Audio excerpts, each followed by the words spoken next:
बिस्मिल्लाहिर्रहमानिर्रहीम जी। असी इस वेले महर मोहम्मद असलम उर्फ मिट्ठू के घर बैठे हैं। सारे दोस्त काफ़ी सारे मरकज़ी जिमने ताजरान दे और जड़ा उन्होंने छाप ते वाक़यात होए ने वो पुत्र साडा 5-6 साल तो साढ़े को पुत्रां दे आ रहे असी और असी उहदी इस तरह ही परवरिश कर रहे सन जिस तरह अपनी औलाद की करी दी है और बड़ा साडे अंदर उहदा तकलीफ और करब है।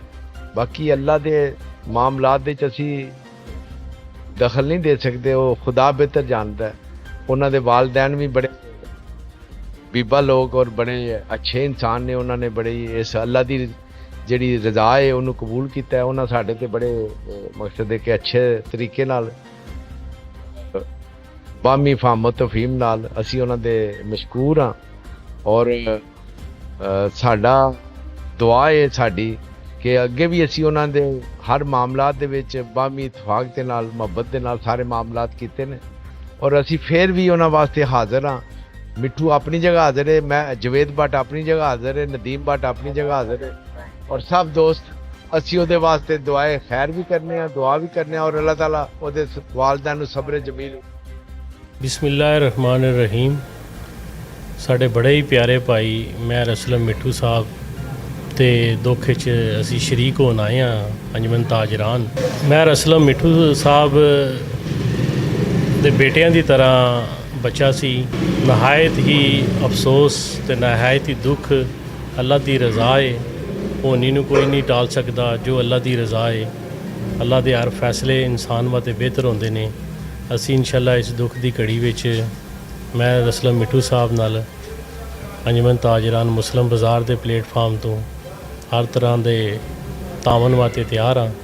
इंशाअल्लाह ताला जिस तरह महर असलम मिट्ठू साहब फरमाणगे असी उहदे मुताबिक शाना बिशाना इन्हां दे इस दुख की घड़ी विच इन्हां दे नाल हाँ। मुस्लिम बाज़ार की नुमाइंदगी करते हुए मुस्लिम बाज़ार के तमाम ताजर तमाम दुकानदार इस दुख की घड़ी दे विच इन्हां दे नाल शाना बिशाना ने। इंशाअल्लाह इकल्ले नहीं, असी सारे दोस्त इकट्ठे हाँ। बहुत शुक्रिया। अस्सलाम वालेकुम। बिस्मिल्लाहिर्रहमानिर्रहीम। असी इसले महर असलम साहब को सारे ताजर भाई पूरी ताजर कम्यूनिटी जी हाज़र होए हैं। जिहड़ा बच्चे नाल हादसा होया है वो साडा भाई जिहड़ा महर असलम है, इन्हें अपने 5वें बेटे की तरह नूं रखिया सी और काफ़ी अरसा दराज तो माशाअल्लाह छोटा जिहा सी ते इहदे कोल आया सी ते इत्थे ही पलिया बढ़िया है और इस वक्त भाई साडा सदमे च असी उहदे नाल हाँ और उहदे लवाकीन दे नाल भी हर तरह के असी शरीक हाँ। जिन्ना भी साडे कोल इंशाअल्लाह ताला मज़ीद बेहतरी असी उस बच्चे वास्ते उहदे खानदान वास्ते उहदी फैमिली वास्ते असी कर सके असी हाज़र होवांगे। सारे ताजर मुस्लिम बाज़ार दे मरकज़ दे थल्ले असी हर तरह का तावन उहदे नाल करांगे।